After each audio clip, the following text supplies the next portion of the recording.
আজকে চিকেন বিরিয়ানির রেসিপি আপনাদের সবার সাথে শেয়ার করব। এই জন্য আমি মশলাগুলো সব ভেজে নিয়েছি। স্টার্ট ছিল এখানে, আসলে বিরিয়ানির মশলার প্যাকেট আজকে ব্যবহার করব না।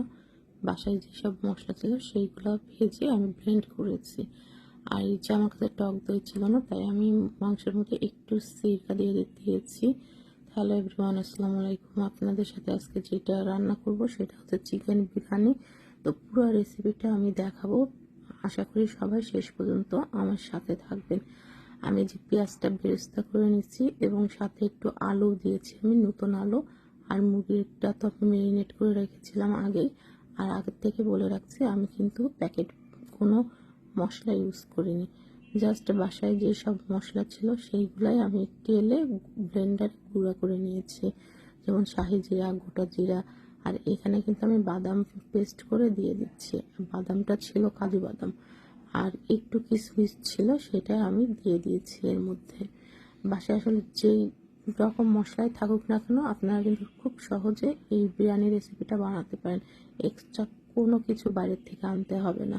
টক দই না থাকলে সিরকা দিবেন, সিরকা যদি না থাকে তাহলে লেবু দিবেন। আমার কাছে লেবু ছিল না, এই জন্য সিরকা দিয়েছি। সিরকা দিলে হবে কি, মাংসটা ছুটে ছুটে যাবে না।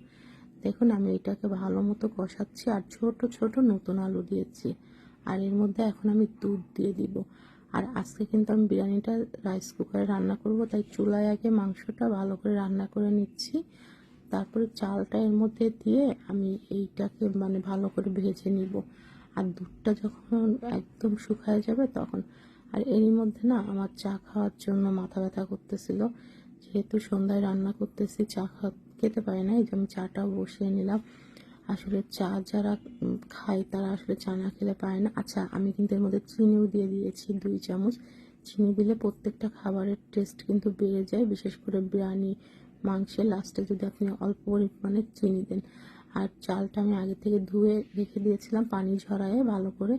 তো এটা চালটা দিয়ে আমি কষাই নিব।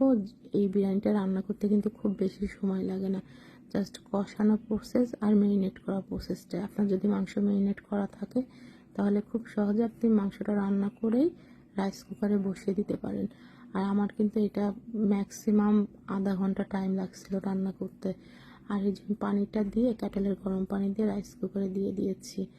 দেখুন কি সুন্দর আমার একটা ঝরঝরা পোলাও হয়েছে। আর আমি এর মধ্যে আলু বোখারাও দিয়েছিলাম।